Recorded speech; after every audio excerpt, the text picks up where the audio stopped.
In 2019, fentanyl overdose death rates increased by 93%. In the past few years, this devastating statistic has only risen. Because of this, the Phoenix Dream Center has declared a war on drugs. My name is Michael Carroll, and I'm the program director at the Phoenix Dream Center. My wife, Chloe, and I are both overseeing the program that focuses on helping people to rebuild the dreams of their life, the purpose of their life. And coming back to Phoenix was somewhat surreal because I ran headfirst into the epidemic of the fentanyl addiction that's going on, and the youth homelessness and youth overdose rates are skyrocketing at a very, very scary trend. And what we've learned as we've been redesigning our programs to meet the needs and the culture of the youth is that there's a lot of lack of awareness and lack of understanding of what it really looks like and what this addiction really does to people. And so we're head first in this thing, and we're really trying to reach into the youth and find outlets and pathways to give hope where it seems like it's just hopeless and dark. And I'm hoping that the show brings some awareness and a light to this topic. We have with us the program director at the Phoenix Dream Center, Michael Carroll. Thanks for being here. Of course, it's an honor to be here. So we want to talk today about the drug issue in Arizona specifically, because a big part of the Phoenix Dream Center's ministry is getting people off of drugs and alcohol and those addictions. So will you tell us, Michael, what is the drug problem like in Arizona? Well, I think it's no secret that we have a drug problem. I mean, you don't have to drive very far to see it.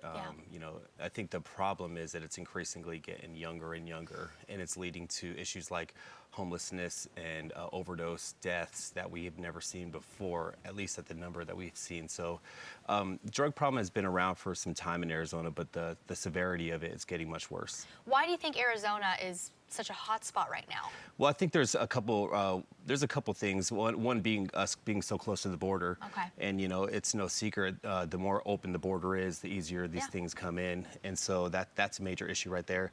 And of course, us being a major city is another reason. You know, it's you know, these guys who are selling drugs, they're going to want to come to cities like this because it just means they can make more money. Are most people who are on the streets on drugs? Like, is it almost all the time?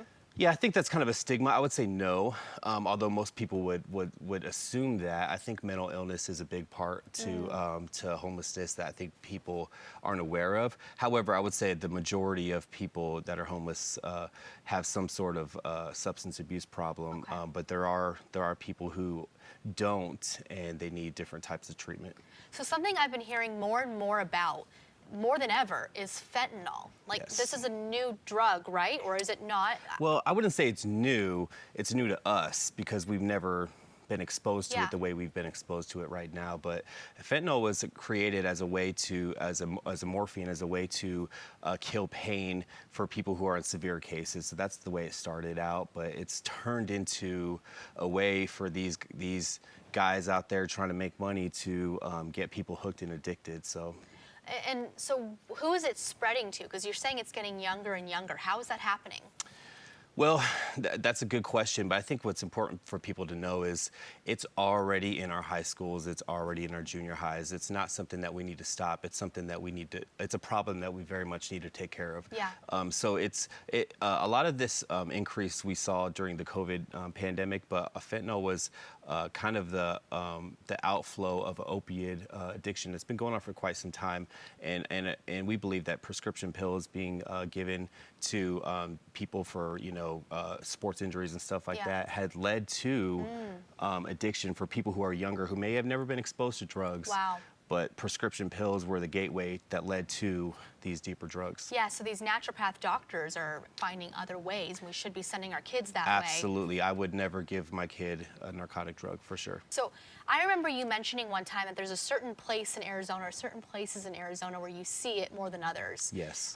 What areas are the worst right now? Well, we're seeing, we've been looking at statistics a lot lately, and the southern part of Phoenix is known for, for drug use, but we're seeing North Phoenix more and more increasingly become the number one. Matter of fact, I would the 19th and Northern to 19th and Thunderbird area, it's kind of like a rectangle, is the highest area for youth homelessness and youth overdose death. and most of it is linked to fentanyl use. So it's right in our backyard for some of us. I grew up in North Phoenix, so it's in the area I went to school, and it's kids younger and younger. I saw a 12-year-old, had to be a 12-year-old kid on the street the other day, you know, just stuck, just, you know, wondering where is this kid, you know, going at this time of night. And I think we all see it. But it's becoming a problem. And the number one thing I think we need to realize is it's not an abuse problem. It's a death problem at this point. And so, what is the Phoenix Dream Center doing to help with all of this? We want to take any kid. If you know of a kid who's struggling with fentanyl and they're 18 and over, we want to help them. We will lock arms with them. We have programs specifically designed for people who are going through the withdrawal phases and people who are learning how to or fighting to get free from that addiction. And we're ready to take these guys in. So if you know, I would say there's information on our website to how to get a hold of us, and there's a process for intake, but we are targeting youth because we want to get them off the streets, and we really need to turn this generation around. And so there's an amazing program at the Dream Center. You take them in, you educate them, you take them through biblical. Yes, it's a year-long program, and it's all focused on the image of God and the design for people. And we believe God's designed a dream, a destiny, a purpose in each person. Even that kid on the side of the road holding a sign, addicted to drugs, has purpose and destiny in them. And we believe once we break free from these things, that it opens the door for them to discover who they really are. So we have classes that are biblical classes, but we also have counseling and therapy, because a lot of addiction is linked to trauma from past abuse and stuff like that. So we do counseling and therapy there. We do well-being classes. We do biblical teaching as well. And then we also have a vocation department that helps people to find a career path as they leave the program that matches their gifts and the skills that they have. Amazing. And if we want to help, we can also donate. That's us directly helping the issues on the streets. Amen. Maybe we don't know a kid, but maybe we can donate and help. So phoenixdreamcenter.org. Yes, right. phxdreamcenter.org. Perfect. Thank you so much. Aubrey, I love being on here with you, and thank you for having me on. It was an honor. Well, if you know a kid who is on the streets right now, maybe they're homeless, maybe they're dealing with a drug issue, the Dream Center, the Phoenix Dream Center is the place to send them. Our recovery rate is amazing. So make sure you're sending people that you know who need help towards our way. And maybe you don't have somebody that needs that direct help. Maybe you can donate. Maybe you can give your time and volunteer. Go to phxdreamcenter.org to find out how you can get involved.